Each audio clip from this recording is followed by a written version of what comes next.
And welcome back. It's been a long time since we've been here recording, and we're going to be doing something a little bit different today. If you're a fan of Indiana Jones and you were curious what we thought the best to worst Indiana Jones films are, this is your show. Dixon, how we doing? Doing great, and I can't wait to talk about how much better the Kingdom of the Crystal Skull is than all the rest of them. That is, so hopefully that's roped you in to hear how on earth is he going to sell this. And what I will say is, I would imagine there's going to be some spoilers in this because we've both seen the latest installment of Indiana Jones. We have. And from my point of view, and I think you're being a bit tongue in cheek here, Dixon, but I think if we're giving any spoilers on Kingdom of the Crystal Skulls out, we're probably doing a service to those that have yet to see it and are considering to do so. You're talking about the Dial of Destiny, Sean. No, I'm not, as a matter of fact. Wait. Kingdom of the Crystal, like who hasn't seen Kingdom of the Crystal Skull? That came out 15 years ago. Yes. I mean, if you're waiting to decide whether to see it now, I would say, it's kind of like in for a penny, in for a pound. Like if at this point you haven't seen it, then I don't know that you should just on, like now you're that person who never saw it. I equate, and more so now than ever before, I equate Kingdom of the Crystal Skull to the second to last Rocky film, to Rocky V. That was a film in my view. So that film. So actually, let me take a step back. That's a set we should do too sometime. Although that would 100%. That would force me to see Rockies 2, 3, and 5, which I have never done. Ooh, yeah. I think that's one we need to put on the list. Oh, now I have a thought. I have a thought here, just to get back to Indiana Jones really quick on how we can break this down, because I thought about it'd be weird just to go at it, because if, let's say, you and I started from the bottom, it would be difficult to sort of categorize this debate. And I just want to give you sort of a template that I think might work. I think this is a multi-phased approach.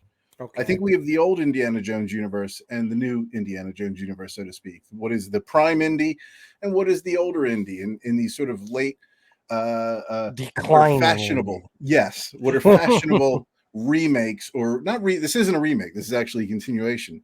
But I think the conversation has to first start with a comparative on Dial of Destiny and Crystal Skulls, because I feel like that's a qualifier to see if either of those fit into that pack. Now, you may have a view, and this is something that we need to decide, that something like, let's say, Temple of Doom, Last Crusade, or Raiders are actually not in that top three. Now, if you if you agree that one of those isn't in the top three, then we can't go with that first premise of comparing the latter two.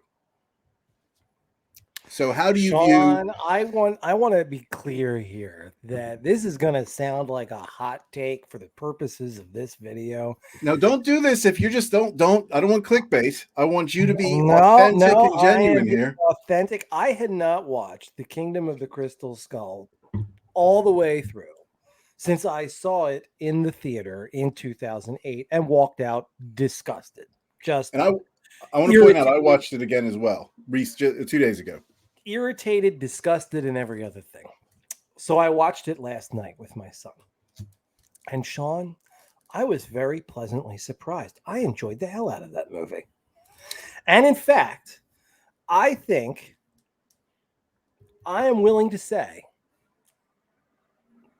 that it now, is wait, better. can I I don't want you to ruin the tapestry of this conversation. However, maybe we can discuss it in the realm of, in your opinion, should this be discussed in the same vein as Raiders of the Lost Ark, which I think we've discussed off air, is a, whether we think it's 1 or 3, is at the very least a top tier Indiana Jones. Is it in that conversation? It is not in the Raiders of the Lost Ark conversation. Okay. No. Okay. But I'm going to light up the internet, Sean. Holy shit. I think it is a better film than Indiana Jones and the Last Crusade. Ooh, yeah, that is a hot take. I think it is. Nope. That is a hot take. No, it is not, sir. Yeah. It is my considered opinion. After I watched both recently, and I said, you know what? The Last Crusade gets off to a rather rough start. And it does get better as it goes along. And And obviously, you're there for the interplay between Sean Connery and Harrison Ford as Dr. Jones and Dr. Jones Sr. And that is that's what the whole movie is built around. Without that, I mean, and that's the problem with The Last Crusade. You take that out, and it's Raiders of the Lost Ark done almost like a comedy. And even with it, it's arguably comedic, right? Because a lot of the interactions between Indy and his father are meant to be funny. But, as you watch that film, obviously you have the return of Marcus Brody, as instead of in the first film, he's a dignified museum owner who obviously somehow has, perhaps because he's wealthy or something, you don't get quite the concept, but he must be he's well positioned and can help fund Indiana Jones's expeditions to wherever. Sure. And it's a small part, but it's a serious part. He is rendered into comedic relief in Indiana Jones and the Last Crusade. And Indiana Jones and the Last Crusade opens with this very, it's very by the numbers. I remember a review that I read once saying it, and really watching it almost literally in that scene in the church turned to library with the 1, the 10, 1, 1, 5, 5, 10, or whatever the three numbers are. 7, 1, 1, 7, 7, 10, 10. And you're looking at the stained glass window and at the floor, and the little stuff with X marks the spot. I mean, it just has this kind of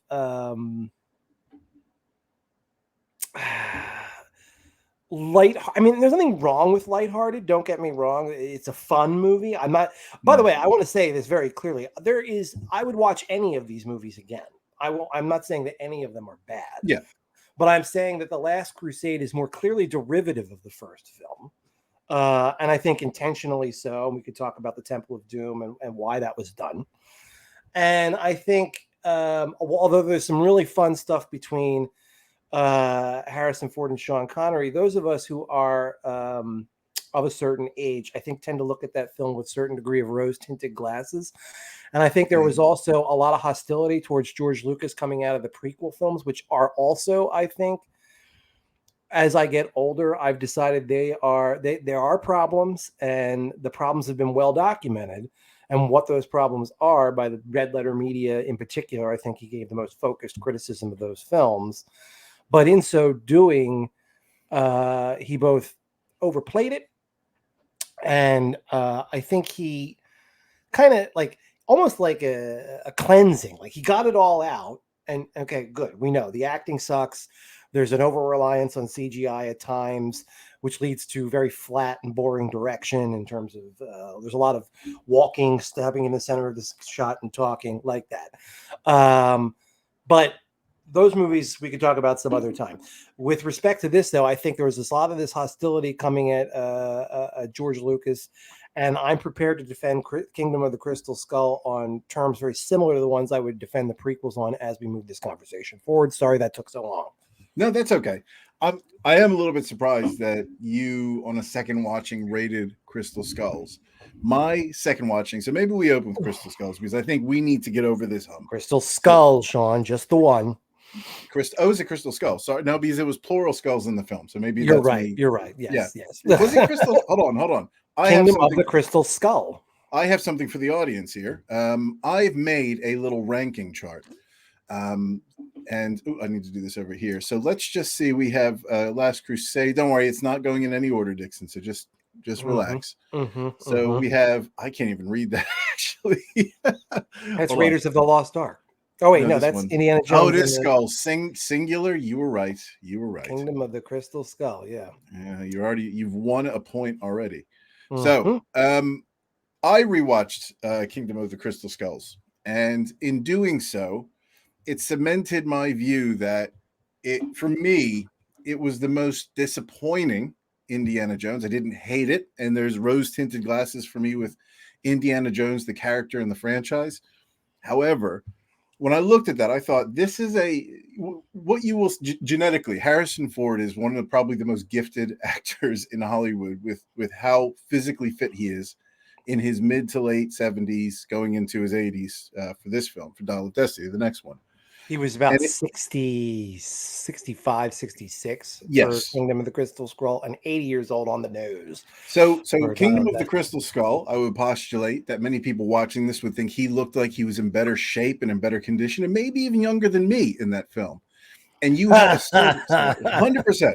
You had a serviceable action hero Indiana Jones in that film. You had somebody who was young enough. You had a actor in Shia LaBeouf, who I actually quite like him as an actor. I think he's a very good actor. Yes, and I liked that his was another addition to that thing. I cast. thought, yeah, he didn't bother me at all this time. No. Whereas the first time, he really. Well, I remember being in the theater, being just irritated by his character and everything to do with him. And for whatever reason, this time, I guess maybe because I knew it was coming, but Yeah, nope. It's to me, there was a bit of his character that was a bit overplayed, but same as you, I watched it the second time, and his character didn't bother. If anything, I thought he added to the whole spectrum. But what frustrated me was it just Crystal Skull, out of all of the films, seemed like the laziest effort at an Indiana Jones film. It seemed like everything was what you were talking about in Last Crusade. I feel like, as far as the X marks the spot piece, where everything was sort of condensed, into a very short window. I could justifiably explain that away, that he was picking up his dad's work, that was his life's work, and he was on the verge of discovering this. And Indiana Jones just picked up where he left off at the point of discovery. Whereas Kingdom of the Crystal Skulls, it was just very much we're here. We run into these Russians played by Cate Blanchett, which I don't know that I thought her character added to the film. It was a distraction. Her Russian accent, that was Cate Blanchett, wasn't it? Yes. Her character was a bit. There was something in the film that just seemed like it was like they put a set together that was it. It didn't look like an authentic. It looked like they were trying to recreate an Indiana Jones set, but it just seemed like I can't put my finger on it when I was watching it. It seemed like everything was a bit canned and recreated from Raiders of the Lost Ark, even down to the scene where what's his name was auto writing, and you have that camp scene that was in Raiders of the Lost Ark, where they have the Nazis in the tents and they're outside of the place to go discover shit, and just everything seemed to be very contrived in that film. And I just felt like you have an incredible cast for Crystal Skulls. I really wish that it just seemed like there wasn't enough effort into making a quality Indiana Jones film, either from the action perspective, which I felt like it was a bit lazy, or even from the perspective of the storyline, which I don't like the fact that they went into more of a space sci-fi theme. And I appreciate that the religious elements of Raiders, of Temple of Doom, of Last Crusade, and even Dial of Destiny, there is sci-fi there, but it's got connective tissue to, let's say, science and history, whereas Crystal Skulls is more connected with the TV show Ancient Aliens. So for me, that was where I was frustrated, because the pieces were there, but the storyline, the scenery, the background, everything about it just seemed like we were just trying to quickly recreate Indiana Jones. And that's why I can't put it into that tier list. Doesn't mean I didn't enjoy it to a degree. And I may even have a controversial take later in this on where I rank this amongst others. But that's my view on Crystal Skull. Well, let me pick you up from there. So, first of all, I don't think, although there are certainly elements of Kingdom of the Crystal Skull that are mirroring Raiders of the Lost Ark. I'm thinking in particular of the truck chase sequence in the middle of the film as they're going through the jungle. We're talking Raiders now. Right. It's mirroring the Raiders truck chase sequence. Right. Yeah, shit, that's right. Yeah. Yeah. I mean, both films have this extended truck chase sequence, which in Raiders, Raiders will always get the nod because it was in, not that they invented the idea of a car chase for that, but it was the first time it was done in that franchise. So, yeah, it came first.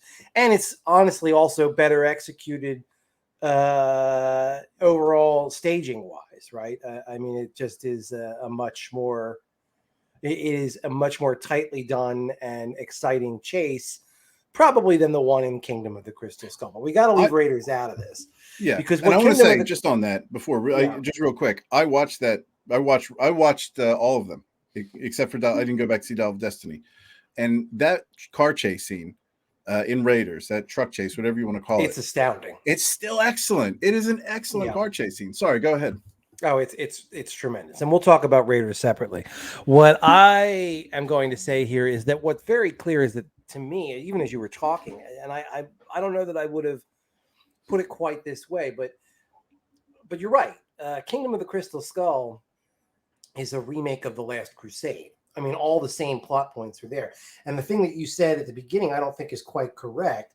As in The Last Crusade, where Indiana Jones is picking up the work of his father, in Kingdom of the Crystal Skull, he's picking up the work of this character that admittedly they invented for the film, Dr. Yeah, right. But I mean, it's the same concept, right? Someone shows up, tells him someone important to him has disappeared. And this time we're involving, this kid. And, and obviously you find out halfway through the film that the kid is his kid, and it's Marion is his mother. But, it's the same idea that, like, okay, someone who means something to you has kind of vanished while completing his life's work on this stuff. Yeah. And then the story picks up from there. The reason why I would say that Kingdom of the Crystal Skull is a better film than The Last Crusade, even though I'm now basically conceding it is derivative, highly derivative of The Last Crusade, because the story points are almost beat for beat the same thing. I think back to what George Lucas said about the sequel films and why, after Disney bought Star Wars, why he objected to them. And why I object to The Force Awakens and think it's a worse film than any of the prequel films is that he said, well, Disney, that is, wanted to do a nostalgia movie. And I don't want to do a nostalgia movie. I work very hard to make all of my films be obviously different from one another, and how to use different. And he was talking about the Star Wars franchise.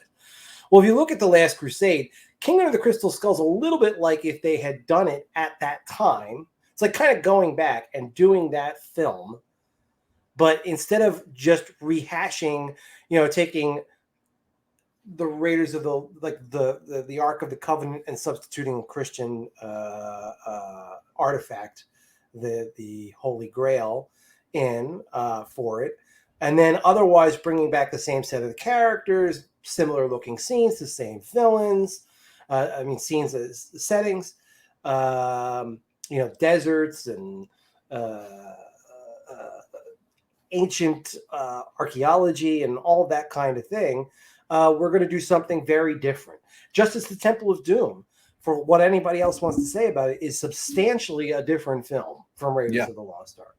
So for that reason, I would say, and it's really mostly on the strength of that reason, I would say that looking back at it too, things that bothered me the first time, and again, maybe it's just a question of like, now I know they're coming, and so I'm less put off by them. But I remember thinking in the theater that Harrison Ford had lost something of the zip off his fastball, by the time Kingdom of the Crystal Skull came out. That I felt his line delivery was at times poor. I will say that the writing of Kingdom of the Crystal Skull, and there's a couple of scenes that jump out at me, but like right at the beginning of the film, here's a line that would not have been included in the 80s because writing in general has declined across films all over the place. And it has to do with explaining the joke. If you think about the way Indiana Jones, I'm trying to think of a good example, like in Raiders of the Lost Ark. Okay. He's going to fight the big Nazi, in that big set piece in the middle who's, no shirt on, bald head, mustache, looks like Sergeant Slaughter. And they get into the fist fight. And Indiana puts the Dukes up and the guy punches him right in the face.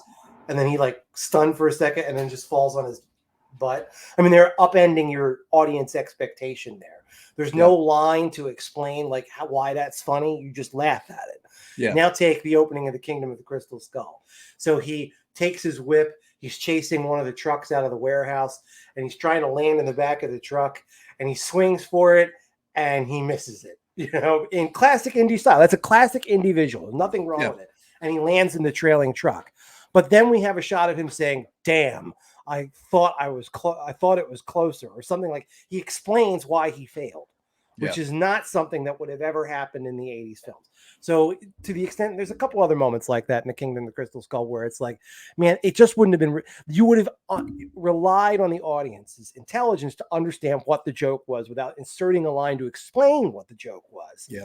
And there's a dumbing down that happens with that, with The Kingdom of the Crystal Skull. But even with that, I will say that, the notion of adding the alien piece and some of that sci-fi piece. I mean, obviously that was George Lucas's baby. He really wanted to do that, but I thought it was basically pretty well done.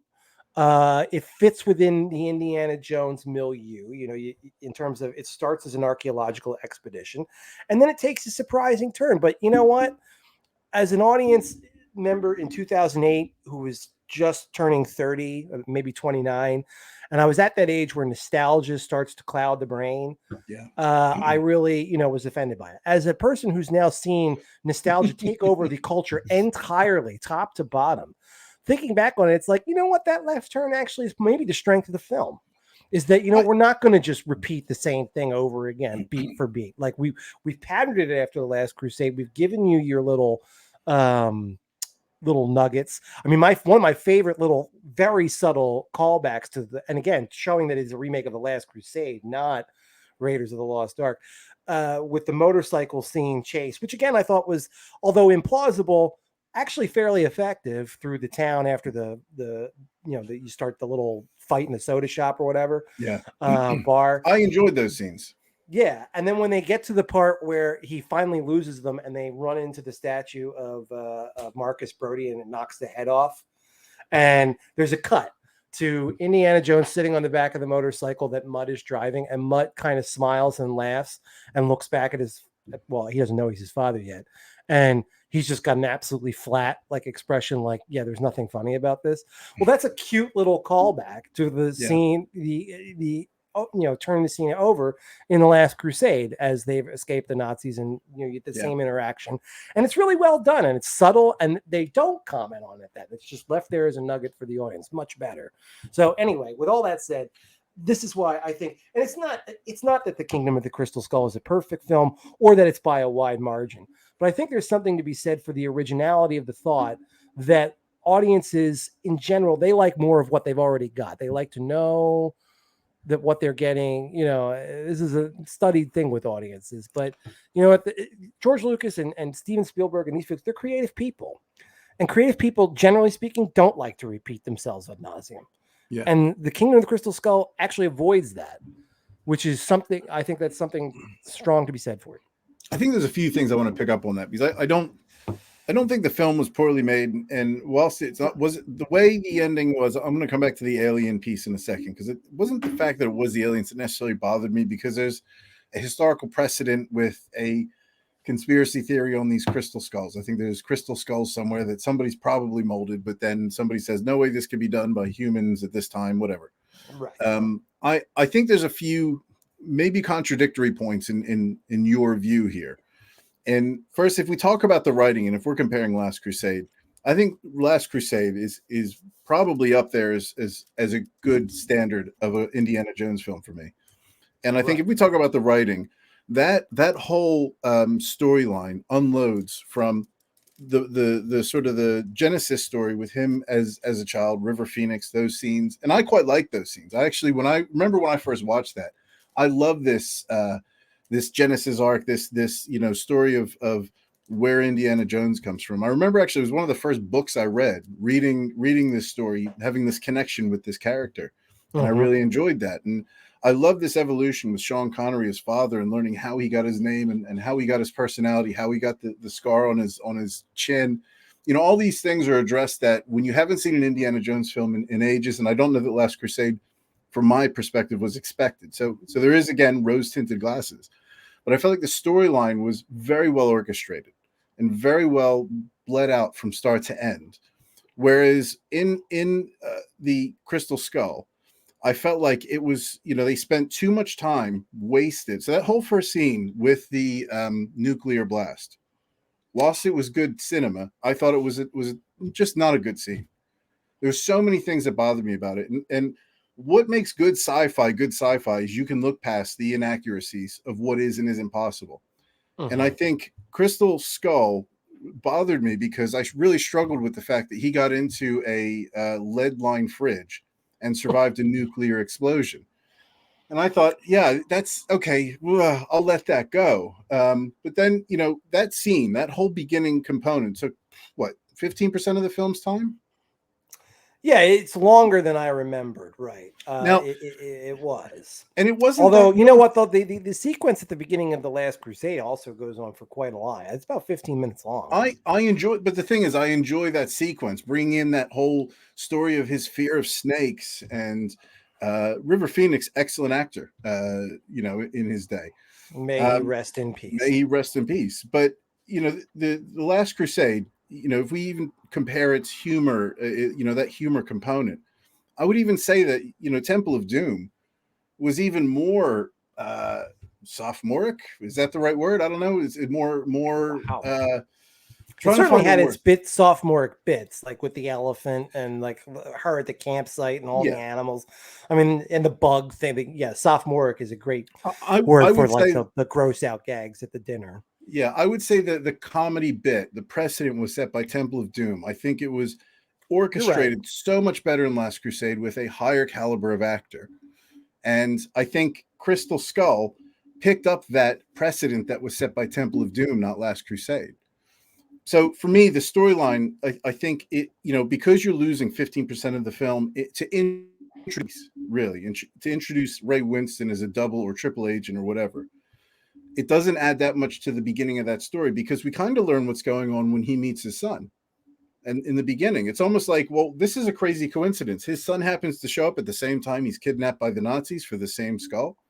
So, and I appreciate there is connective tissue with Oz, but that bothered me. And then when we get to the end of the film, when we talk about Last Crusade or Raiders of the Lost Ark, or those final scenes that don't impact, like, if they go home, most people don't know what's going on. Now, at the end of this film, by the Nazca lines, I think did I pronounce it right? Nazca? I couldn't. Somebody's going to correct me on this. But when they leave Peru, that's engagement, Sean. That's engagement. I'm trying to bring in the audience. But when we get to the end of that film, I just remember thinking, man, the geological change in that area is going to be, worldwide news. It is going to be, what the hell happened here? And the fingerprint this film leaves on what is the Indiana Jones universe afterwards. Like, it's nothing that's a big issue to me, but it bothers me. It feels like just a loose end that just sits there and festers and bothers me. And I just feel like, for all the work that went into this film, which to me, I'm sure there's a lot of work to make a good film, the storyline doesn't deliver. The humor doesn't bother me because I think that's a component of Indiana Jones, specifically from Temple of Doom. No, I don't know that you could do Raiders of the Lost Ark again. And I think that, to the credit of the series producers, they recognized that. Yeah.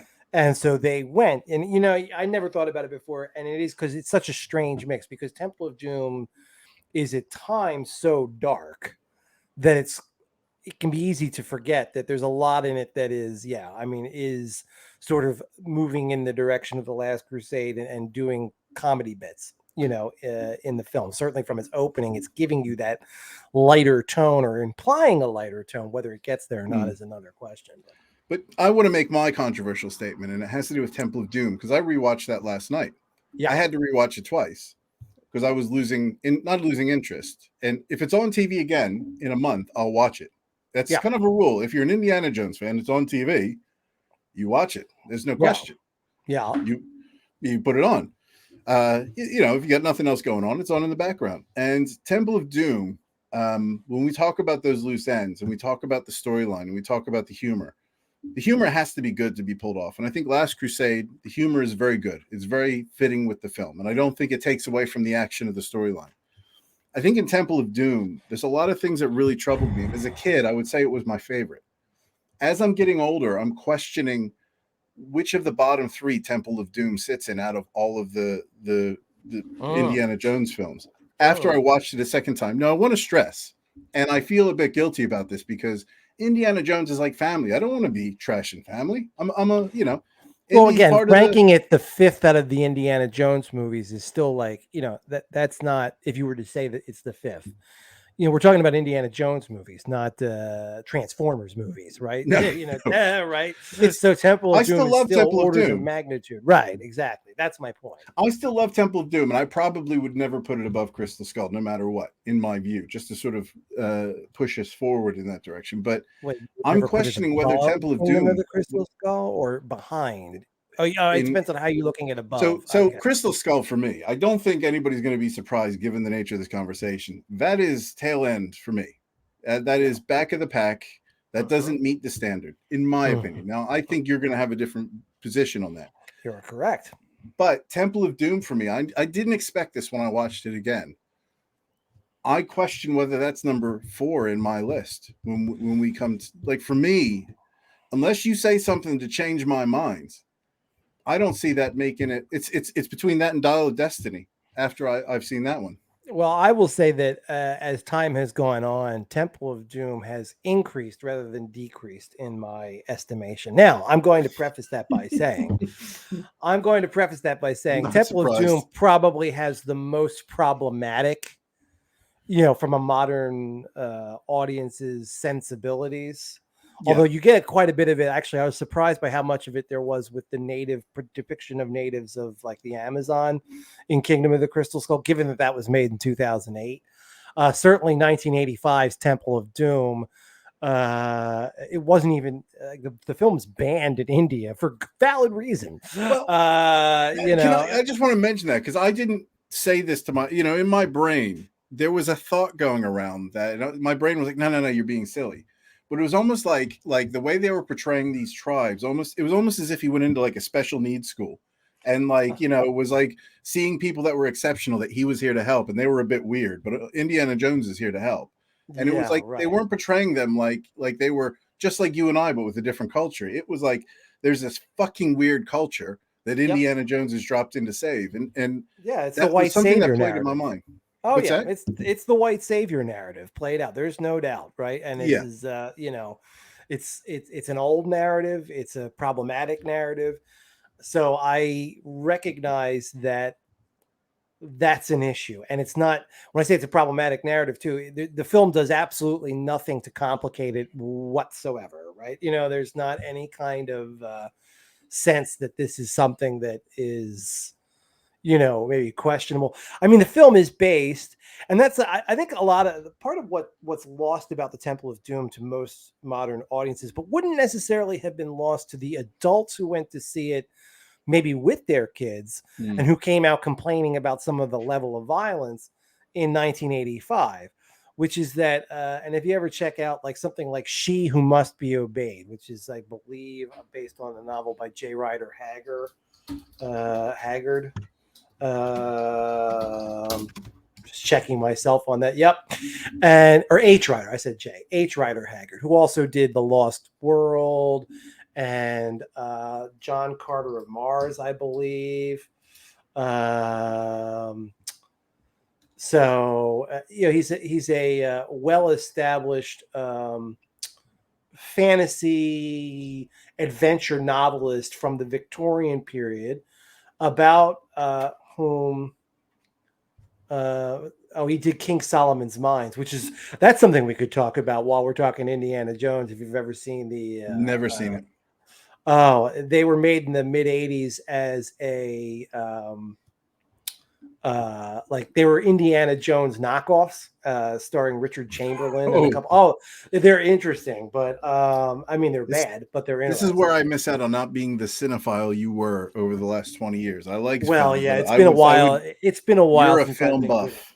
80s, 90s, not so much now. Yeah, But yeah. and I guess I was wrong about John Carter of Mars. I thought that was him.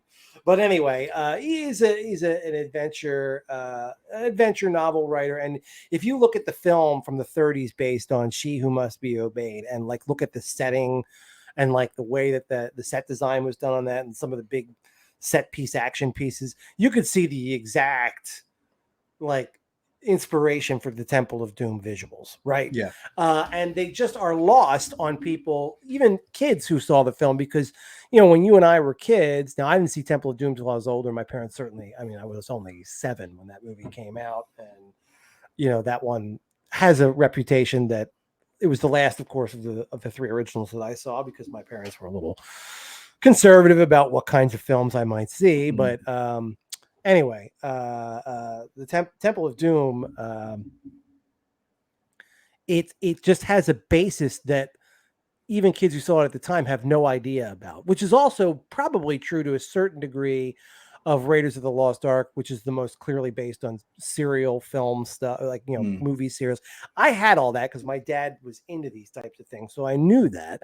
And when you look at Temple of Doom, I mean, visually, again, I think the first thing is that the temptation when you're making a sequel is to make, what do audiences want? More of the same. And to George Lucas and Steven Spielberg's eternal credit, first of all, this is the first, I believe, if it's not the first, it's certainly the first time I ever heard the word prequel attached to a film, because it is in fact set before Raiders of the Lost Ark, not after.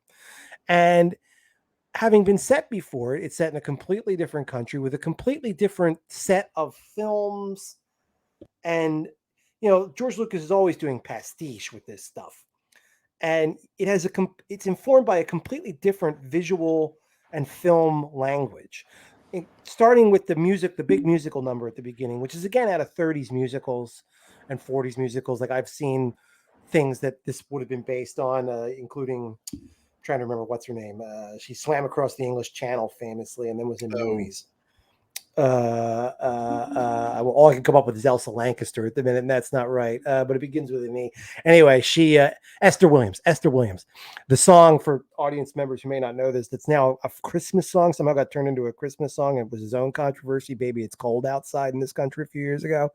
That song actually debuted in one of her films. Is not a Christmas song, but anyway, Esther Williams was like a swimmer, and she did all it was done in the water. These kinds of big set piece musical numbers were very 30s and set in nightclubs. And starting with that, they announced from the word go, and the tone of that whole scene, which is highly comedic, and it's much faster than in some ways Raiders of the Lost Ark, because you go right from that scene into the main plot. And even though it's one adventure to another, there's no time to stop. Like, if you think about Raiders of the Lost Ark, you see the opening adventure, then we obviously go back to America, and he hands over the artifact, or he doesn't hand over the artifact. He explains what happened, and you meet some characters, and then he gets the mission to go for, and there's some downtime and calm time. This is like boom, boom, boom, boom, boom, boom, boom, boom. Yeah. One to the next, one to the next, one to the next. And it's just a different film, and it's a different film. Like, for using the same character, he's replaced all the characters around the main character, and it's a completely different set of film language. And I admire that tremendously in a sequel, that it is not just a rehash of the material done previously. Now, you could make the argument, and when we get to talk about Raiders of the Lost Ark, that it cheapens it, because it's both because of that comedic stuff that gets done, maybe reduces the character and the stuff a little bit. And certainly there's, besides the problematic stuff with the way natives are depicted, all the child slavery stuff and the whipping of children that happens in that is very oh yeah, I mean, it's something. And obviously I think Lucas and Spielberg both say it's their least favorite of the films, that they were in bad moods when they made it, and they kind of don't have much nice to say about it. But I think there's a lot to recommend the Temple of Doom. And once again, as with the Kingdom of the Crystal Skull, some of it has to do with its originality. And of the three that I find to be the best, Raiders, that one, and Kingdom of the Crystal Skull, it is maybe not the most original, but it's certainly, it's firmly in second place, because without inventing the character, it otherwise completely redid everything, which is impressive. I think for me, I agree. Of all the films, I think the set design in that film was the one that I think, even as a young person, captured my imagination more than anything, with the lava floor and the scene that I was a bit torn on, that that scene where they're in the coal cars and they're in the chase in the coal car. Yes, which exciting scene. It's an exciting scene. However, you then, as you're watching it as a grown-up, and this is where, for me, this is how I define good sci-fi. If I start questioning the reality of this construct, then the sci-fi isn't quite done as well as I'd like it to, because I'm then starting to think, man, that's a really, really long trek. That's how did they build that track? How did they get that over the lava? Didn't the lava, wasn't that an issue? Like, getting the, they were working with kids, for Christ's sakes. How did they hammer that thing through? And Well, then, they just incinerated any children who fell in. You get the next child. That's I mean, all. it's, for cleanup, it's an incredible idea. Yeah, build over lava. Makes Right. sense. But then it, like the scene that, and it's funny how you don't think about these things and how modern audiences really start to pick these things apart, which modern day sci-fi making, I think, has got to be a hell of a lot harder than it was in the 80s. Because when they go over that gap in the tracks and they just catch the track again, it's like, man, that bothered me this time. I don't know why. It's something I knew was coming. I was prepared for it, but again, I couldn't get my brain off of that. And it was these little things, you then go back to the jump out of the parachute in the life preserver, the life raft, which good scene. I can give that one a pass, not a problem. But then why is Willie still here? Why is she not, she got to the palace. They clearly have a means to get her a plane to get home. Why is she still tagging along? And there's just so many things in it that watching it this week, just, it made me knock it down a peg. And those are the items. And that's putting aside this set design, the scene, this was an iconic movie for me as a child. And this is one, maybe even up until a couple of years ago, I would have said was my favorite. I don't think I can do that now. Well, I don't know what to tell you, Sean. I mean, first of all, if you're expecting a whole lot of realism out of Indiana Jones, you've come to the wrong place. No, that's a straw man, though. I didn't say that. I said, I think good sci-fi is when you're able to let those items pass. And when you start thinking about them, then you've not put a lot of thought into constructing it. Right. Well, listen, I know what you mean, because what bothers me in modern films, and to a degree, although I have to give credit to all of the Indiana Jones films including Dial of Destiny, I don't think they gave into this too often. The idea that, like, a good old movie that if people who are watching this have never seen it, is called High Noon. It's from 1952, and I'll just, without sparing you any other details, it's a very tight little old film, but the basic plot is a guy who's the sheriff of a town knows that a guy and three of his buddies are coming back to get him. We put the first guy in prison, and the other three are coming back to get him. And everyone tells him he should leave town, and he starts to leave town, but then he says, nah, it's the coward's way out. I'm going to stay and fight. And so the film becomes the odds of how does one guy beat four guys? And my dad used to complain about this, and he's right, that there's just, like, you start from there, and there's just like this escalating principle. Like, well, if one guy beating four guys is exciting, then one guy beating 10 guys would be even more exciting. And one guy beating 20 guys would be even more exciting, as if this principle has no end point. And so that, like, what ends up being, for example, I think that one of the did you watch Game of Thrones? Were you a Game of Thrones person? I like Game of Thrones, yeah. I mean, it was a very, very good show, but it started to veer off the rails, I thought, at the point where it gave up its realism to the extent that it had realism within its world for these kinds of things that I don't know why people think they're exciting, because they're not. So in the Battle of the Bastards at the end of, what is that, season 6, like, the Jon Snow's team is completely engulfed and surrounded, and it's clear that they're going to be defeated. Like, that's it. Like, and you're thinking in the Game of Thrones that happened up until then, it would have then just been, that's the end of Jon Snow. But now all of a sudden, of course, an army comes at the last second and saves him, or something wildly implausible happens. And in an Indiana Jones, they are wildly implausible. They're wildly implausible from the word go. It's about supernatural stuff. It's fantasy at the end of the day, isn't it? Right. So it doesn't bother me. Like, so the things that you're talking about don't bother me, especially because they don't go too far with it, I don't think, in almost any spot. Like, and I mean, if you're going to complain about your unrealism in Indiana Jones, I think like a mine car leaping a gap in track and happening to catch the track on the other side is actually pretty far down the list of things that are like wildly unrealistic. And I'll give you an example from, I'm sure, one of your favorites, The Last Crusade. The last time I watched it, which was recently, I was struck by how absolutely painfully ludicrous it is that Dr. Jones and his father, or Indiana Jones and his father, would somehow manage to escape Berlin with the entire Nazi army looking for them, and go and buy tickets at the Hindenburg thing, and then get on the thing and like somehow get through the entire thing and nobody. And then when they are finally caught, and I have something else to say about this scene, which I'll come back to. that they just happen to be able to climb down and get a warplane that happens to be attached to the bottom of it. And then all of a sudden, 2 Nazi fighters are right on their tail.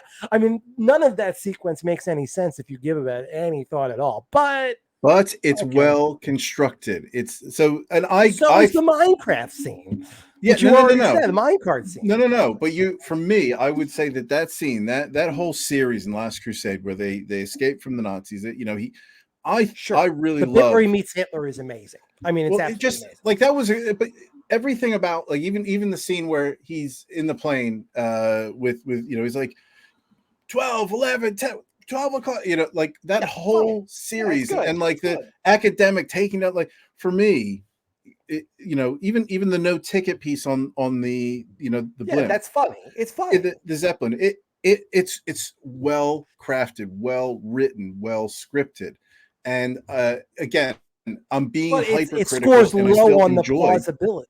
I don't agree. I don't disagree with anything you just said. I'm just saying, since you're going into Temple of Doom and saying the plausibility is what's taking you out of the film, I'm saying think very carefully about The Last Crusade, and it will take you out of the film. And you don't have to think that carefully about it.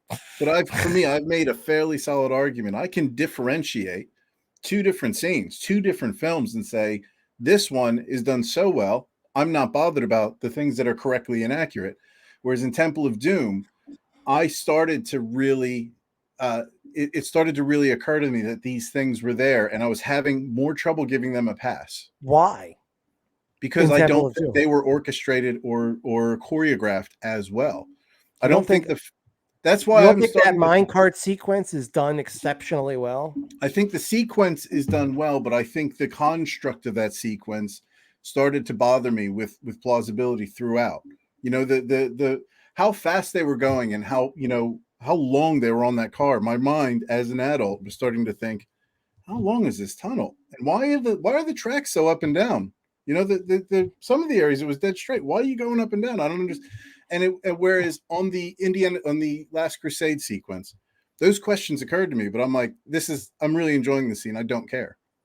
So for some reason, and I as human nature, the minecart scene might go on a little too long. I mean, I think that usually those types of things are a function of time, where it's like, if it lasts 2 or 3 minutes, and that's the same thing, right? As kind of like it's the shadow of what I was just talking about with, if 4 versus 1 is exciting, then 100 versus 1 is even more exciting. Well, like if 3-minute minecart chase is exciting, then a 10-minute minecart chase would be, and sometimes you do have to worry about sustainability. If they cut that scene off short of all of the if they had made that chase scene, because I love that chase scene where they're going back and forth between the cars and they're hitting the brakes around the corner. I think that's incredible.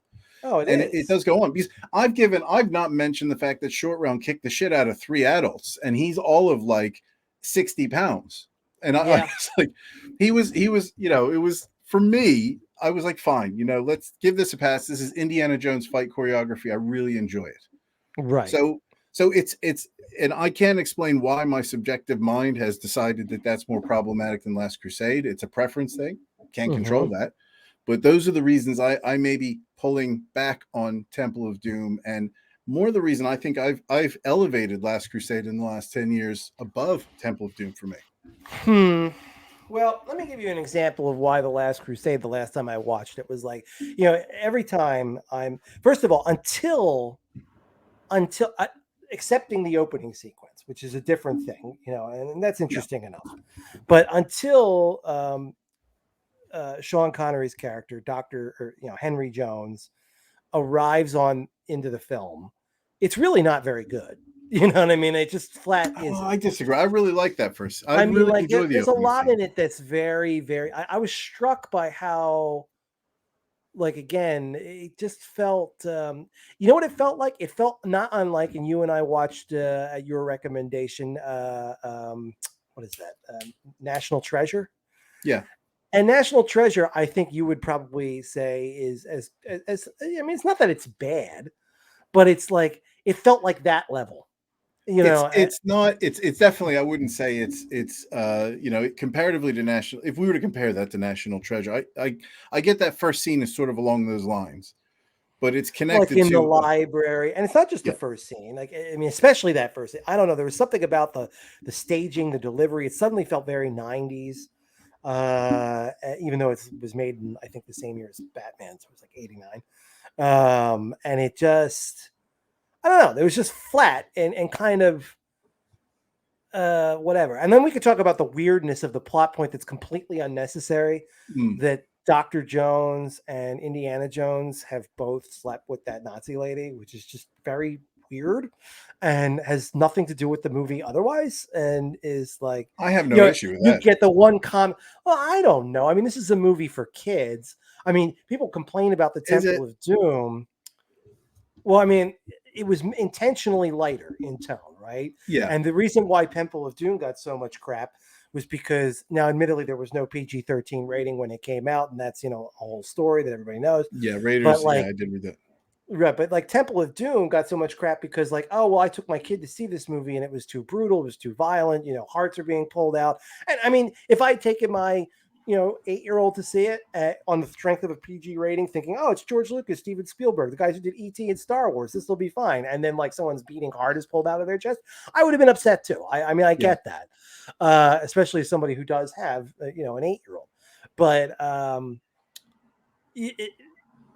if you think about what I mean, admittedly, it would probably go over most kids' heads, but Mm. I feel like, I mean, I don't know, dad and son sharing a woman, like, especially since it's only for the sake of the one joke of talks in her sleep, and then they can have that little interaction. But I mean, it's kind of like, as a kid, I thought that was funny, and probably in my 20s, I still thought it was funny. Watching it as an adult, I'm like, it feels fairly unnecessary and kind of like No, creepy more than never anything felt else. that way. Never felt it was not you.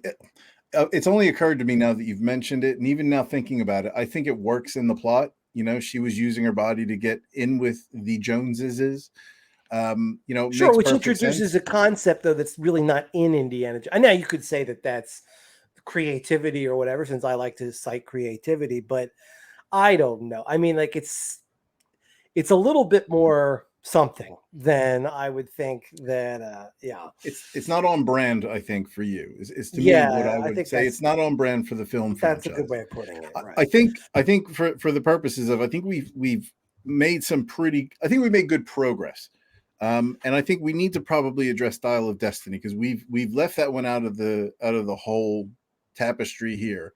We've touched on Raiders. We've touched heavily on I'm Last going to come Crusade. back to the Last Crusade when we talk about Raiders, but okay, yes, let's talk about the Dial But of I just Destiny. want to, just because I want to, it's I think it's an important part of this conversation, because Dial of Destiny to me is an interesting addition to this debate, because I don't have automatic feelings about it. I will say that I, if somebody's asking me what did I think of it, I really enjoyed the film. I really enjoyed it, and there was elements of it I thought were really well done. I thought um, the aging technology, or the reverse aging technology, was excellent, and the way they used it was excellent. As far Yeah. as in the right time in the lighting, and it didn't bother me, not one bit. I thought No, the it story, was a miraculous thing to see, really. it was incredible. The Right. storyline, it was, I think, getting back to the roots of Indiana Jones. There was historical precedence mixed with sci-fi. The bad guy in that film, I forget what his name is. He's an excellent actor, and he was a great choice for that role. Well, can we pause for a second, because I would Yeah. call the Indiana Jones, outside of the Kingdom of the Crystal Skull, doesn't really include any sci-fi elements. Like, not Temple of Doom and Raiders of the Lost Ark and the Last Crusade are all real supernatural, not sci-fi, Well, maybe religious. okay. Uh, Right. I mean, if uh, you're going to make that, if you're going to raise that, if you think sci-fi is an appropriate subject for Indiana Jones, I don't think it's outside of appropriate. Then Kingdom of the Crystal Skull should not bother you. But if it's, you know what I mean, like, so if it's aliens, it's sci-fi. If it's if it's terrestrial God, based, if it's it's God supernatural. or supernatural, I mean, the Which is going to be stones are part for of life. some people a hot take. God, I mean, if it's God, it's history, right? Well, It's living I didn't history. say it's because the Uh, artifacts are historical. yeah, I'm they not are. saying that God is historical, but religion is a distinct category from sci-fi. And the first three films are dealing with a combination of history, So Judaic history, Christian history, to a certain extent, the Thuggee cult, which was a real cult, the history of that in Hindu culture, and then some legendary stuff. I don't know anything about the three stones. I think they were created for the film, but I really don't know about that, to be perfectly blunt. But obviously, the Ark of the Covenant and the Holy Grail. The Ark of the Covenant is most clearly on the line of history and legend because it is spoken of in the Bible as a distinct item. The Grail is more of a total legend because the Bible says that there's a Last Supper, but there's no focus whatsoever put to the cup other than to say that Christ passes it around. But the idea that it would be some artifact is really a later development. But the point is, all of that is religion and history and archaeology. None of it is sci-fi, properly speaking. But whatever we want to call it, I feel like it's getting back to. I don't mind what naming convention we use for it, but I'm happy to go back to. Let's say it's going back to the supernatural roots. Let's say it's getting back into the sort of that religious. Once you include time travel, I think you are in the sci-fi realm. I think it's kind of allowing that to exist there. Let me get through here because with that film, I mean that connection to history and that archaeology link, more so than the Ancient Aliens archaeology link with crystal skulls. For me, I really like the story arc. I remember it was a long film. It was 2 hours and 40 minutes or something. Yes, and I never felt like I was sitting in a long film. It actually ended quite quickly. And the time travel component, I found myself really enjoying that. It reminded me, it sounds silly. I'm just going to tell you what I thought at the time, and I don't give a shit what people think. It reminded me of when I saw Back to the Future for the first time. Because it did a good job of sort of first person perspective of time travel, which is always interesting in any film. And I like a time travel movie. It didn't bother me. I think I read about, because I was curious about the Antikythera, which I read that was more of a Da Vinci thing, and it's very difficult to connect to Archimedes, who really didn't have much connection with time travel, I don't believe. But again, I was willing to allow that to pass, and I just thought it was a film that was really enjoyable, that was really fitting with Indiana Jones, and when I left, I didn't remember that much about it immediately after. My wife, who you're familiar with, she's a very tough film critic. She really enjoyed the film. She thought it was adequate. And when we saw Crystal Skulls, we left there going kind of, that was weird. That just, that was a weird film. So for me, I think what were your expectations going into Dial of Destiny? Can very I ask low. that? Right. Very so were low. mine. What were your expectations going into Kingdom of the Crystal Skull? I didn't know. I didn't know because Indiana Jones was like Harrison Ford at that time. I didn't think of him as being too old for the character. Right. So were you excited, or at least partially excited? Nervous for Crystal Skulls going in, maybe because I was such a fan of Indiana Jones. But there was some part of you that, see, I walked into Dial of Destiny, like I'd read all the reviews, heard all the trash talk, heard how awful it was, heard how bloated it was, heard it was already losing money. Because by the time I saw it was like the third week, and it was a financial catastrophe. It was this, it was that. So I went in basically thinking to myself, and I had not rewatched Kingdom of the Crystal Skull, which again I had regarded as awful. So I thought to myself, this is the only thing that this has to get over is the low bar of the Kingdom of the Crystal Skull. I went in, the medium bar. right, which has changed. But at the time, I'm giving you the exact thought process I had going into Dial of Destiny, and I felt like it had. Like I went in, I was like, yes, this is, obviously he's 80 years old now. He can't do what he did, 40 years ago or 30 years ago.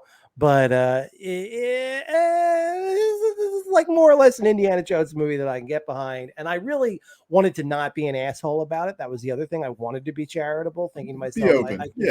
Yeah. And so between those two things, I think I walked out of Dial of Destiny thinking to myself, well, I certainly gave it a very wide latitude benefit of the doubt. And I therefore came out thinking it was a pretty fine movie. Yeah. And see, now that's why when I go back and rewatch The Kingdom of the Crystal Skull, I think to myself, I really didn't give this movie a wide latitude. And now when I do, I think, I think it's clearly a better film than Dial of Destiny. See, I disagree. I think Dial of Destiny, for me,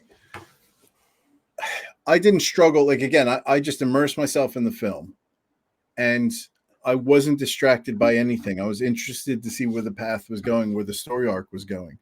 I had to use the toilet at one point, and I was desperate to hold because I wanted to see what was going to be coming in the next scene. I like the callbacks. I like the nostalgia pieces. I like the fact they brought back the actual actor for Salah.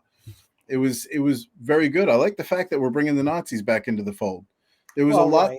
People and whined even about then, the Soviets, so we figured out how to get the Nazis back in, hence the time travel. yeah, and it's for me as well. The thing that I was most worried about was this is an 81-year-old Harrison Ford, and this was a film that I did read it was action from start to finish, and never once thought that this guy's 80 in this film. The way they choreographed the chase scenes, and it just never occurred. I mean, it was something that was heavily on my mind going in, and it just didn't pop into my head during the film in and of itself.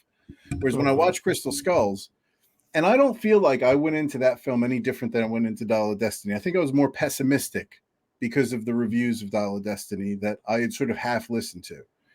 So for me, I think that was a demarcation line that Crystal Skulls is for me still the bottom of the list. And Dial of Destiny is now in a debate with Temple of Doom, because when I watched Temple of Doom recently and I watched Dial of Destiny, now I've only seen it once, and you know, I might have a bit of recency bias with that film, but I'm struggling to put Temple of Doom ahead of Dial of Destiny, and that's a hot take. I think that's a controversial. I think so. And Sean, I mean, once again, I Dial of Destiny, I basically enjoyed. I'm going to say I basically enjoyed it, but you want to talk about being taken out of the film for a minute?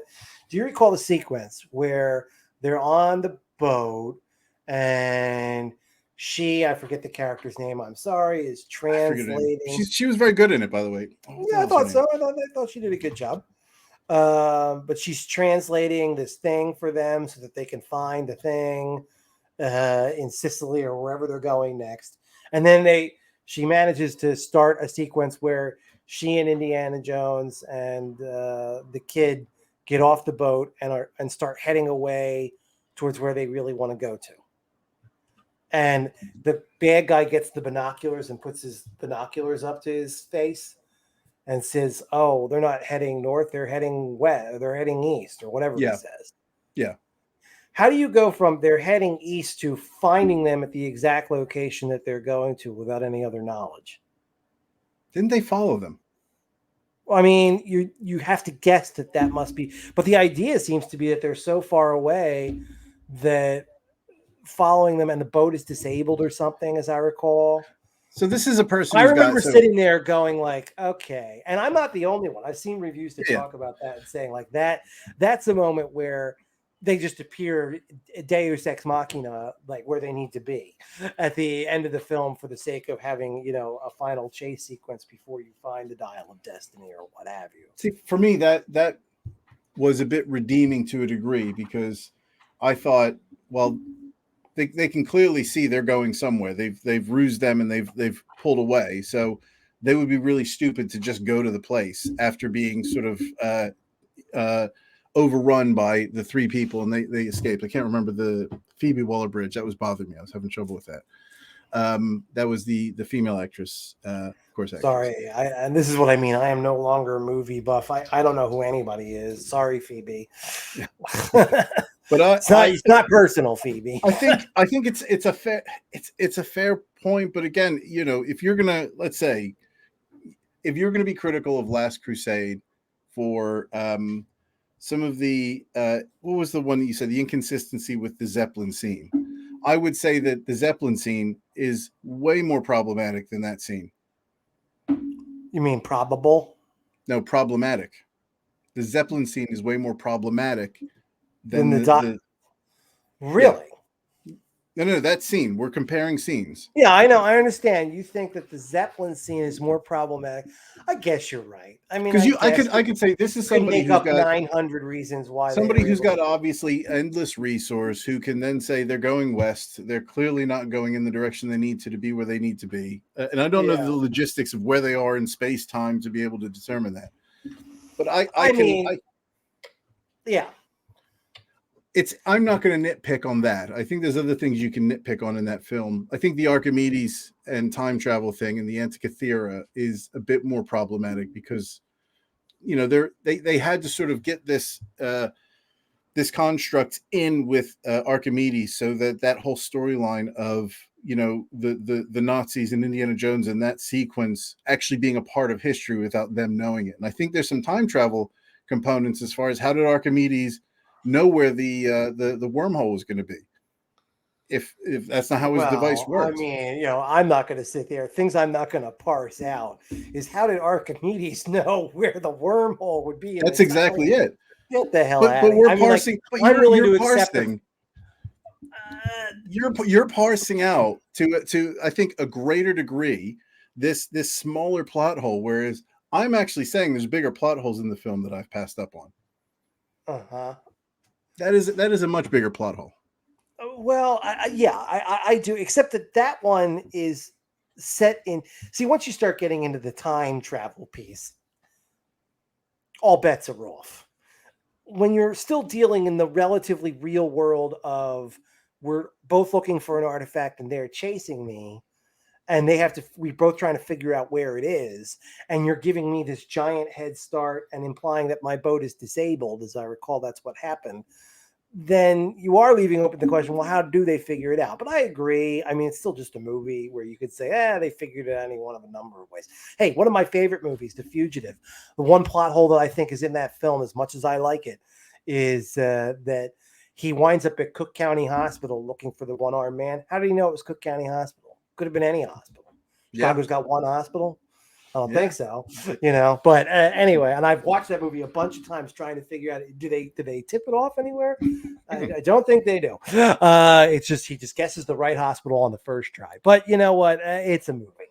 I mean, when we go, if we're talking time travel, I'm only using that one. I'm only use that though in relation to your thinking that like, oh, somehow it took you out of the Temple of Doom. I think that is just one continuous action sequence. And sure, it's a little over the top at times, but it's whatever.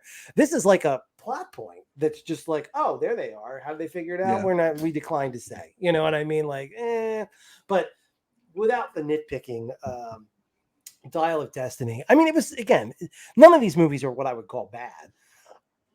On reflection, do I think it's probably the least of the Indiana Jones movies? Yes, I do.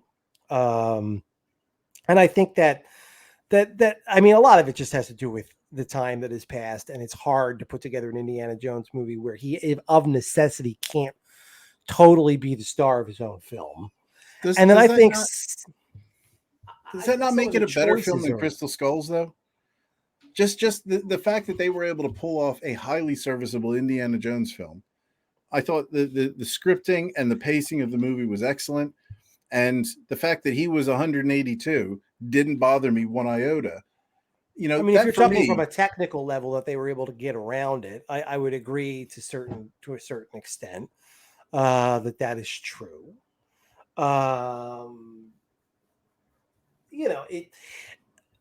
It mostly, I think, again, it's not that it's a bad film. It's just that it I don't know. I mean, I'm trying to think, like, why is it that I would not rate it as highly as the others? I mean, it's longer. The zip off the fastball with Harrison Ford is certainly present, but I mean, that's to be expected. That's to be expected. But they aged him appropriately. I will say, in this film, though. They did age him appropriately. So he was an old man in this film. They did. And I think some of the choices that I wouldn't have made that, I guess they're closing out the character. And so they want some kind of character arc. Obviously, Shia LaBeouf was written out of the movies, and that's because audiences didn't respond to him well. Yeah. So we have to kill him off. Right. Yeah. But I mean, watching Kingdom of the Crystal Skull again, again, it's just it's giving into that bullying of the audience a little bit. It's like, well, I mean, obviously there was a notion once, although they didn't follow through on it, that Shia LaBeouf, that there might be some more Indiana Jones movies with Shia LaBeouf, and then the movie just wasn't received well, and that notion died on the vine. So I don't know why you couldn't just use, like in Jaws, right? In Jaws 2. What Richard Dreyfuss is not in Jaws 2 because and so they just have one line of dialogue. Someone says, "Oh, can we call Hooper again?" And he's like, "Nope, he's on oceanographic, blah blah blah, and he can't be reached for 6 months." I mean, they could have done something with that. Instead, they introduced this idea that he died, and that this has made sad Indiana Jones, who lives in an apartment by himself and eats off over the sink and doesn't barely bother to get dressed and is nasty to everybody, and then has this speech about losing his son. And I mean, I guess it just depends on how you look at things. I don't know that I feel the same way about that I felt about Han Solo, the way he was presented in The Force Awakens. Did I need to see some emo kid whining about how Han Solo was a bad dad and killing him in front of Chewbacca? Yeah, No, I did not. That yeah, is not the Han Solo I needed. yeah. Do I need? It's not that it's bad. It's just that not the choice I would have made. I See, I think I would have disagree with given. that completely. I think that Han Solo, Christ, that's Ugh. that Indiana Jones, that was very on brand for what I thought. Like for me, I thought that was extraordinarily plausible, given he wasn't an easy person. Like if he was married, happily married to Marion, and his son was there and they had a great relationship, that was not the character that the character that we loved was the hard to love but lovable character. And I thought When that is Indiana Jones ever hard to love? the whole opening scene in Raiders of the Lost Ark is him walking out on Marion and coming back when he needs something, and then leaving her tied up when he needs to do something for himself instead of saving her and bailing out on this quest for the Ark. It's not going anywhere. So he's not necessarily a redeeming. I mean, to be fair, he was trying to save the world from the Nazis. So before you catch me on that was I'm just riffing here. No, I'm actually thinking you have a point, because then in Raiders he gets a bit of a character arc, because when he does catch up with the Nazis and they have the arc at the end of the film, he threatens. He's got the rocket launcher, and they ask him what he wants. Or they say, "Surely you don't think you can escape?" And he says, "Well, that depends on how reasonable you're all willing to be. All I want is the girl." So he's Yeah. now, as versus earlier in the film, right, where he is willing, like he's driven by finding the thing. Yeah. Now he's so actually, it's a fair point. It's a fair. All right, so maybe he's a bit more of an Yeah. anti-hero than Well, I kind of last gave him credit. Last Crusade, it was all about him being an anti-hero anyway. He was somebody In the who, Last Crusade. yeah, he didn't love his daddy. He had daddy issues. He was somebody who was referenced as an arrogant guy, and he was a bit of a dick to the blonde, or a bit, sort of over bullshit, and just trying to get in her pants the whole time. He was a flawed character. He was always a flawed character. And for him to digress and to not be with Marion is on brand for a relationship he had with his son in what was the end of Crystal Skulls, which seemed to be good, and his son died based on a disagreement they had, which again was on brand for that relationship in Crystal Skull. To me, Right. that is like the best or most natural evolution for Harrison Ford, to be that lovable rogue who's been and it's not as if he did something wrong, like he killed somebody or stole something and he's trying to get redemption. He's had some bad shit in his life that has made him not care about anything and want to be on his own. Him being on his own he's been on his own his whole life in every film. Well, you've made an eloquent case for why that should be. I God don't. damn, I did. Yeah. I Fucking don't know. right. I mean, I could see why Marion was maybe an inconvenience for this story, who needed to be set aside. Um, but at the same time, I don't know, like depressing old Indiana Jones. I mean, it might just go to, do I need this film at all? And the answer, of course, to that question is no, I don't. But But I do, for the reason that you felt about Crystal Skulls. And this is why I equate it to Rocky Balboa. Rocky Balboa, in my view, was made to make up for the way they finished it in Rocky Five. That oh, was I think such I've not a even seen garbage Rocky film. Five, It and I was. think I know that. Yeah. We have to do Rocky just so I can force you to sit through that. That was such a garbage film that Uh, they made Rocky Balboa, and it didn't have to be great to do what it needed to do, which was open the book and close it with a new finish. Just start over. We'll get this last film right, and then we'll call it a day. And I felt like Dial of Destiny did that. It sort of did a good job of closing these loose ends up, because I don't feel like Crystal Skulls did a great job of that. It was a bit too happily ever after for Indiana Jones. Now, granted, it did have a ever after component to the end, but it was a bit more open to interpretation on where they go from here. It wasn't like this happy marriage at the end. No, I do agree with that. And I will say that the one thing that is true of The Last Crusade against Kingdom of the Crystal Skull is that the ending of The Last Crusade is far better. It's more poetic. Right off into the sunset, yes. Right off into the sunset. And what did you find? Illumination and, all of this. It plays into the artifact well. I mean, The Last Crusade was called The Last Crusade for a reason. It would have been a fine capper to the franchise. Yeah. Rocky So- 4 for Rocky in a comparison. If that was the last Rocky, fucking A. I mean, that was Rocky 4 is an amazing movie, but not for the reason that most people seem to think it is. But I think we might be on the same page with that. But again, we'll come back to that. So I think just looking at, because we're here now for an hour 16. We haven't. We really need to talk about Raiders of the Lost Ark. We have to talk about Raiders. I think so. For me, and you know what? This is one of those things that bothers me. I will say I can judge whether or not you're good at movies if you think The Last Crusade is better, which many people seem to think, than Raiders of the Lost Ark. Raiders of the Lost Ark is really a fantastic film.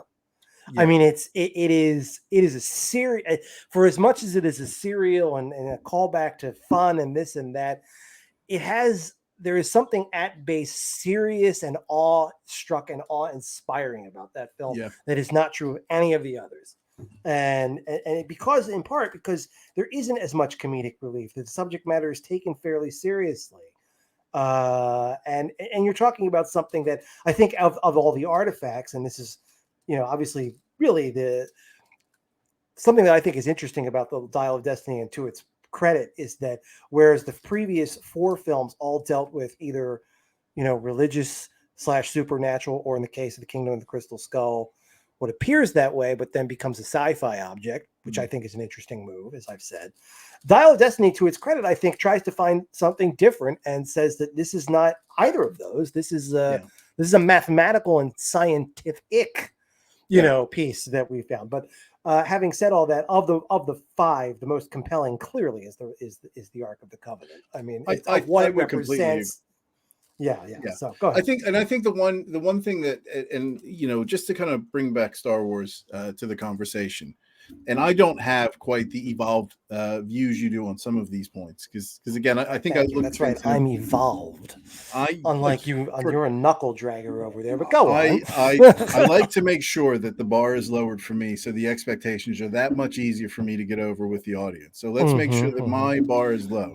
Excuse me, I have to fix a martini and put my ascot on for the rest of this conversation. Go on.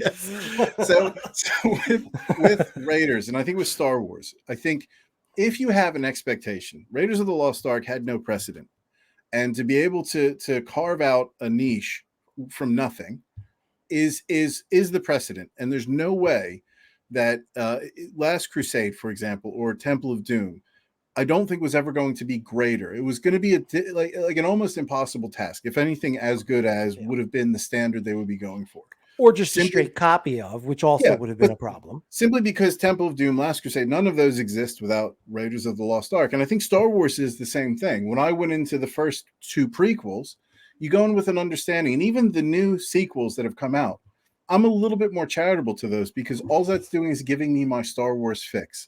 It's allowing me to see, take me back to my childhood when I remember watching Return of the Jedi, and this is my time here. So you can't. But for me, I when I look at Raiders of the Lost Ark and when I look at the original Star Wars, of course the others aren't going to be as good. No shit. Like, who in their mind would ever go into the first Star Wars or Crystal Skulls or Dial of Destiny or even Last Crusade for that matter and have any expectation that they're going to be as good as or surpass Raiders? It's a ridiculous. But I don't hear most people. I mean, I think that which one is better, The Last Crusade or Raiders, is about an even split. I feel like. I don't agree with that whole point. Last Crusade is in my view, it's a very good Indiana Jones. It's top 3.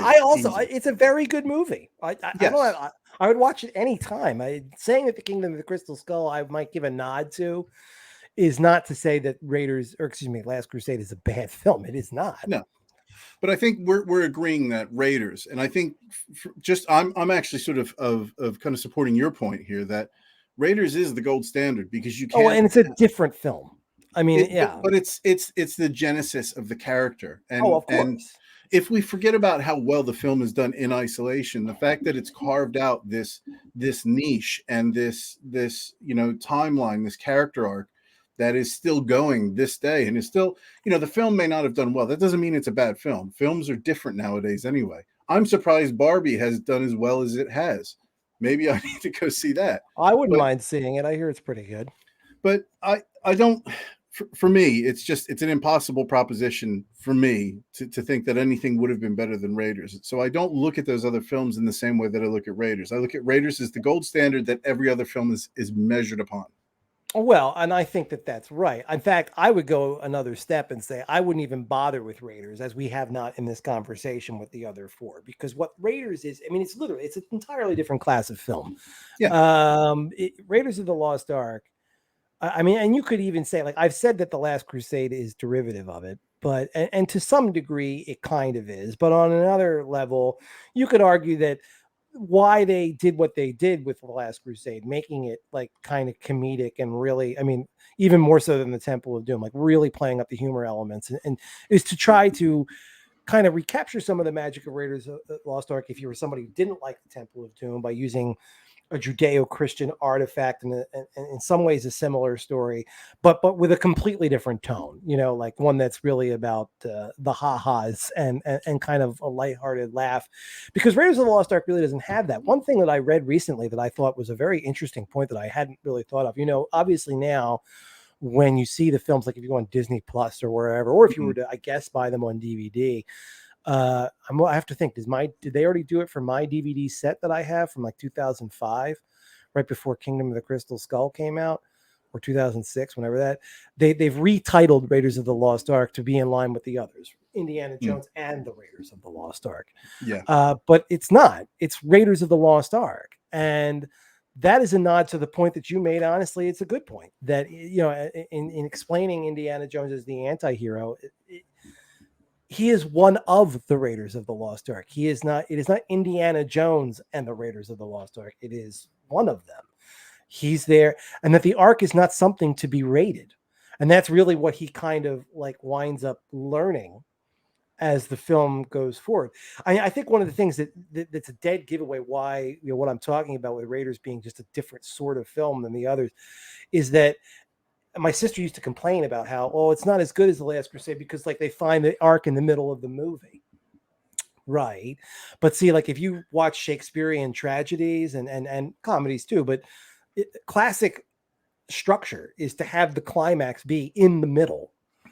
And, that's not something that happens in a lot of Hollywood films, especially comedies, like where the plot climax is at the end. That's what audiences expect. But if you look at the structure of a classic piece of drama, the climax is in the middle, and there might be a secondary climax at the end, as there is, of course, because it's not just a question of finding the arc, and then it's a question of opening it and what's in there, right? But it's done brilliantly. We've talked about the character arc from Raiders to from the end of the film from the beginning of the film to the end, when you see that he changes his whole focus from I need the arc to I just want to get Marion out of here. And then even closing his eyes at the end of the film. And that's the whole trick, is why do they survive? Because they close their eyes and they don't look at it. They specifically avoid that. There is some humility in the face of all of this, that the Nazis are not exhibiting, that it's not just a race for a prize. And in fact, the prize itself is something that maybe is supposed to be a little bit beyond human understanding, and rightfully so. It's a tremendous, and the fact, I mean, the ending of Raiders of the Lost Ark, that ending scene is so iconic and so brilliant. And whoever thought of it, I guess Lawrence Kasdan or whoever, I know he's the credited script writer, but whoever's idea that was, that final shot of it becoming something that, is found, taken a look at, and people realize, what, this is something that needs to be, it's better lost, is such a brilliant concept. And why, I mean, if you're looking at the difference, I wanted to get this in earlier. This is my last shot at Last Crusade, but I just want to get this in. The other thing about Raiders is that it's got a cleverness to it that's original to it, that's not present in the other films. So like obviously, famously in Temple of Doom, it's a bit clever. that he tries to do the shoot the swordsman trick like he does Yeah. in Raiders of the Lost Ark, but then he reaches for the gun and it's not there. That's a cute little callback.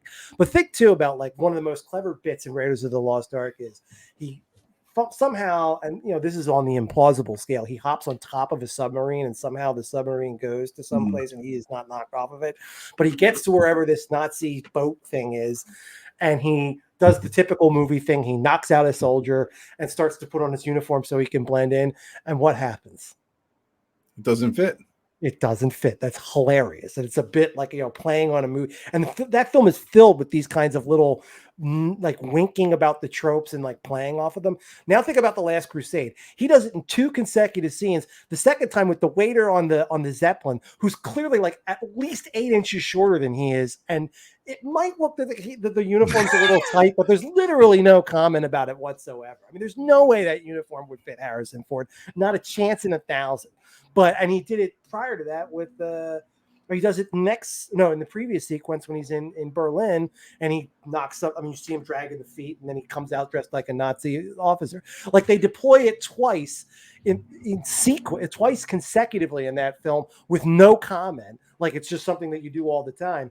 In Raiders of the Lost Ark, it's there and they make fun of it. You know what I mean? And that's the cleverness and the deep cleverness of Raiders of the Lost Ark. You're a son of a bitch, by the way, because I never picked up on that, and I don't want to pick up on that. Don't want to know about it. I don't think I really noticed it till the last time I looked. By the way, that gunshot scene where the swordsman and he pulls the gun out and shoots him. And that was, I'm getting confused now because I've watched them all. Was that Last Crusade? No, that's Raiders. That's Raiders. That was improv, that scene. Yes, it was. Which I didn't realize that until I was doing some reading on it. Yep. Yeah, I think that supposedly they had done some shooting where he was going to do the sword fight, and then he was getting tired of it and just pulled the gun out. So I do like with any of the film too with Raiders, and it's something that I like to call back to in Last Crusade. It's seeing him in his university area, just to see him as an archaeologist and not this larger than life character that lives this forever traveling life, and to see his home base and to see, he does come from somewhere. And that's something I really liked with how Raiders did a really good job, I think, of introducing his character, as part of that franchise. He is an archaeologist. He's not just some crazy guy with a whip who goes out and tries, he could be a marauder for all in the opening sequence. And it's that sort of that development of that character that Harrison Ford, I think, so well embodied in Raiders, just, I think, set the tone for the entire franchise. Oh, yeah. I mean, everything about Raiders is just, and it's funny. I showed it to my girlfriend's 13-year-old son, or we started watching it, and he got bored, and I know it's funny how modern audiences. What he got? What I missed that? Bored. Oh, he got bored. He got bored. And it's funny how modern audiences, I mean, I know tastes change and all that. I don't think of Raiders as a type of movie where, I mean, are there some slower sequences where we have to sit and talk and, discuss some things? Yes. But I think that the slowness at times, and when I say slow, it's not even that it's like the scene in the map room where it's, today I feel like they would make that scene go for like 10 seconds if they spent much time on it at all. But like the music, the slowly moving sunbeam, like it gives this sense of like awe and mystery. And when they actually find the Ark, the expressions, and that's to your point about Harrison Ford and his acting ability, like you can see the avarice almost on his face, like the fact that he's not, he's there leading this, but he's just like the Nazis telling people lift the stone, like he's not there helping, he's there leading an expedition. It's giving that dark side of Indiana in that film, and him treating it like a relic, like the Nazis are, like a prize to be had, until obviously things change as the film goes on. It's just a wonderful, and even the ending sequence, which I understand now with the ghosts and all that. Now that's probably the worst looking bit, in terms of like how special effects have evolved. At the time, though, that wasn't. And this is where I think people now have to be a bit charitable to those films.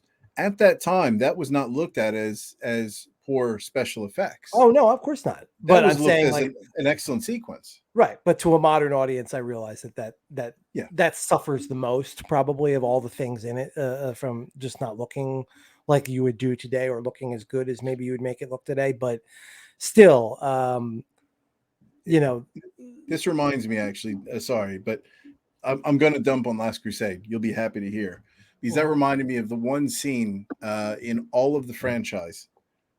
Well, no, to be fair, it was the Raiders of the Lost Ark. I think you give a pass to like the blood scene where, you know, the guy's skin comes off and his blood drains out when he looks at the Ark. I feel like I can give that a pass. In Last Crusade, when Donovan turns old, and the effects go from him getting a little bit gray, you know, arthritic, and then that scene with his hair growing long and drying up to dust. That's a really, I think, for Steven Spielberg standards, I think that's a poor execution at that time. yeah, interesting. I always think it's fine. I don't know what it was. It reminded me, and I don't know if it was done that way on purpose, but whenever I watch it, to me, it makes me think it's like a nostalgic, like they almost pulled the old effects out from 1980 and pulled that into Last Crusade instead of doing something modern. And I don't know if that was intentional or not. Well, I don't know. I mean, it was only the problem is that the difference between Raiders of the Lost Ark and Last Crusade, special effects hadn't moved that much. You were still doing practical effects. It was 1989, not not Was Last Crusade 1990. 89? It was 89, Mm. same year as Batman, a couple weeks before it. Maybe I'm being a So bit uncharitable now. maybe you are. Although I thought you were going to tell me that it reminds you of the Crypt Keeper, which he does for a second. From that even makes it worse, though. yeah, That well, I makes thought it that's what you were automatically going worse. for. I thought that's what you were going Oh, for. man. Is the Crypt Keeper. One last bit about Raiders, as I'm sitting here thinking about just the beauty of that film and the subtlety of it. I think that is worth thinking about. The movie doesn't comment on it much, but it's there as just another little piece that what a great choice. Belloc, his primary adversary throughout the film, is Jewish. And in opening the ark, they have to have a Jewish ceremony. And, the guy says to him, like, are you happy with this Jewish, or I'm uncomfortable with this Jewish ritual, and he says, well, would you be more comfortable opening the ark in front of the Führer, in Berlin? And so like, there's this even idea that like the prize is so high that everybody's compromising, their values, right? Belloc, the Jewish, archaeologist who's willing to toss aside his Jewish heritage to find it. The Nazis who are willing to collaborate with a Jew to find it. Harrison Ford or Indiana Jones who's willing, to leave Marion tied up to get it. All these things, right? And then they collapse. Like those who are like it's Indiana Jones' refusal to look at it when finally presented. I mean, his life, it's the greatest possible prize an archaeologist could find, and yet when the thing is open, we close our eyes, we don't look, and it's that redeems him. I mean, it's an amazing bit. It's an interesting point because that is a reoccurring theme in all but one film. Oh no, sorry, I'm going to rephrase this. It's a reoccurring theme in Last Crusade, specifically around Christ. What's her name? The blondes. Allison Duty. But what was the character's name? Oh, Dr. Schneider. Dr. Schneider at the end, who she was killed by her avarice. If you look at Crystal Skulls, Ray Winston's character died because he was trying to gather as much treasure as he could as he was getting out the door and ended up getting sucked in by this alien spaceship.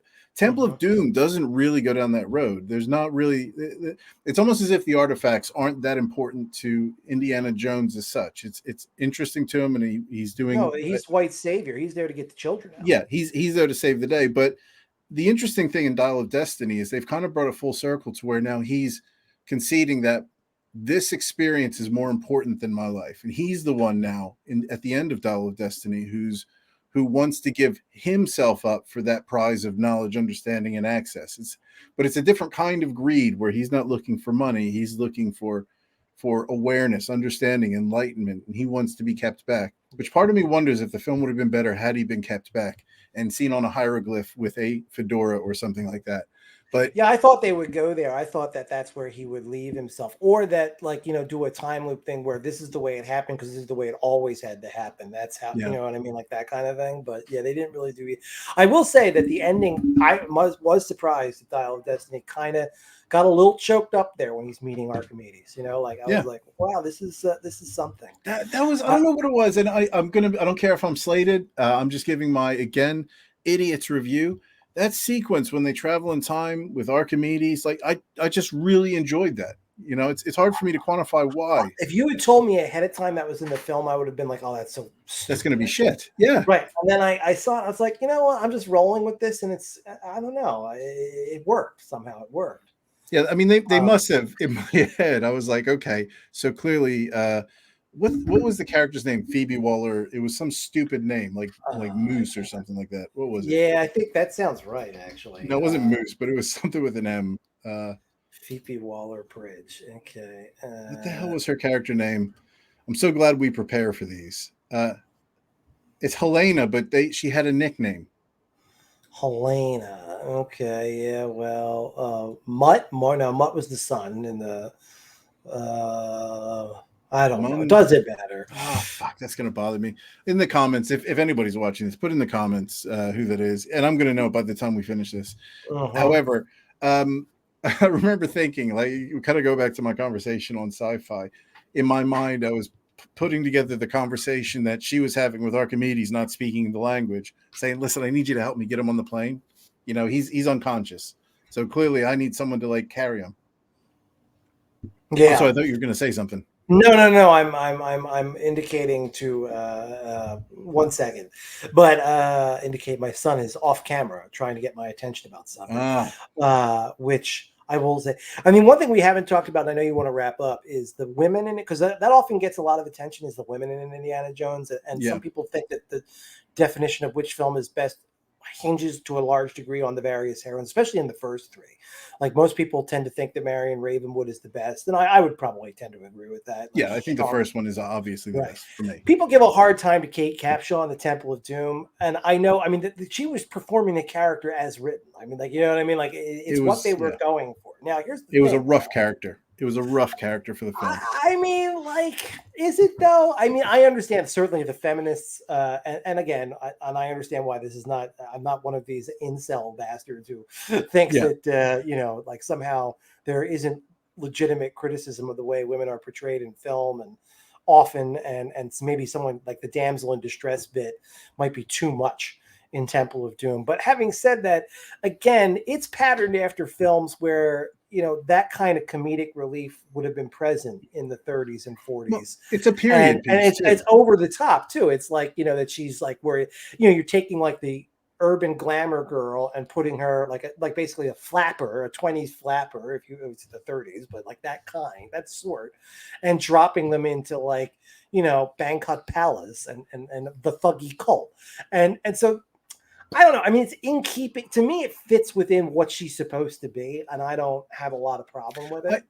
I agree. My issue with her character isn't her as an actress, and even her character. I think it's accurate even for the time. But are you still there, by the way?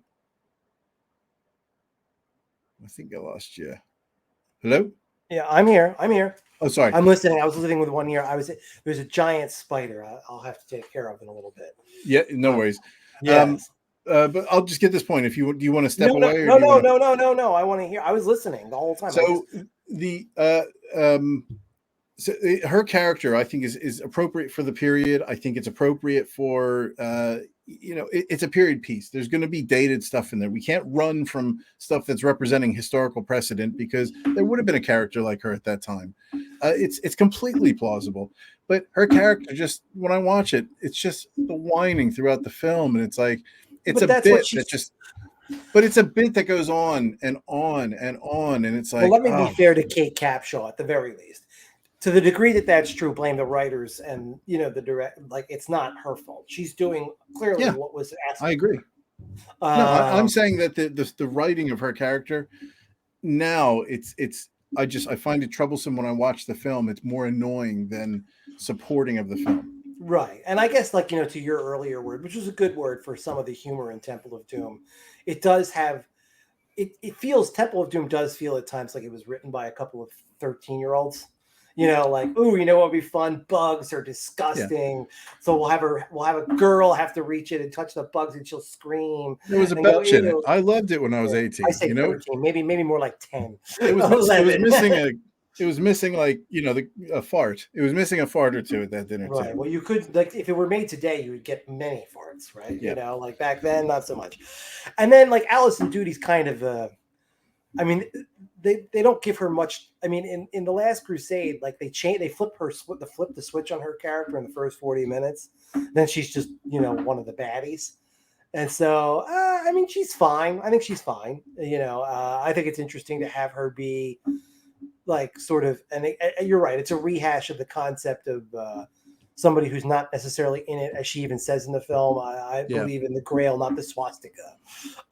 So she's maybe using her position within the Nazi party to get what she wants rather than believing in the Nazi cause per se.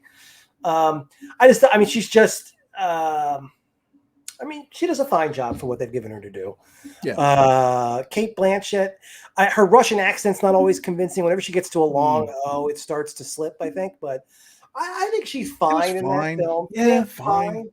Yeah, I'm fine. And I think the young one in this, Phoebe, I'm sorry, Yeah, she played Muttley or something. I can't remember that.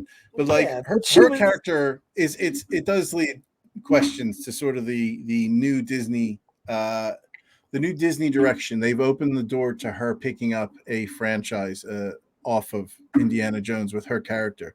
I will say, I'm not going to necessarily support that. I'd probably watch it, but I think her acting and her character development in isolation could be strong enough to support a completely separate film. Maybe, but also the performance of this film at the box office, I think, makes it unlikely. I mean, if they thought that, Kingdom of the Crystal Skull made money, yet it ruined Shia LaBeouf's career anyway.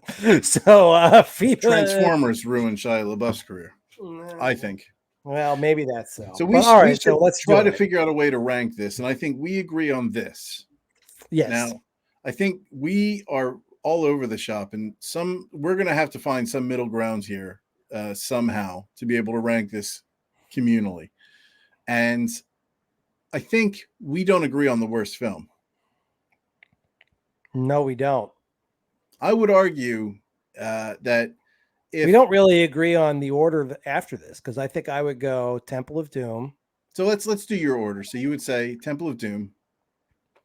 Yep. Kingdom of the Crystal Skull. Man, that's rough. Okay. I mean, I admit to being slightly cheeky on that, but also not entirely. Okay. Then The Last Crusade. And then bringing up the rear Dial of Destiny. Dial of Destiny. Yeah. And I will say that among the 3 and 4 could be easily flipped for me. I mean, but I want to give a nod to the creative risk that Lucas and Spielberg took in Dial of Destiny, or excuse me, in Kingdom of the Crystal Skull, that they did not take, particularly in The Last Crusade.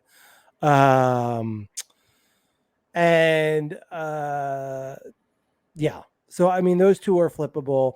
So in terms of what's in the top 3, easily, we could both theoretically have The Last Crusade and Raiders of the Lost Ark in there.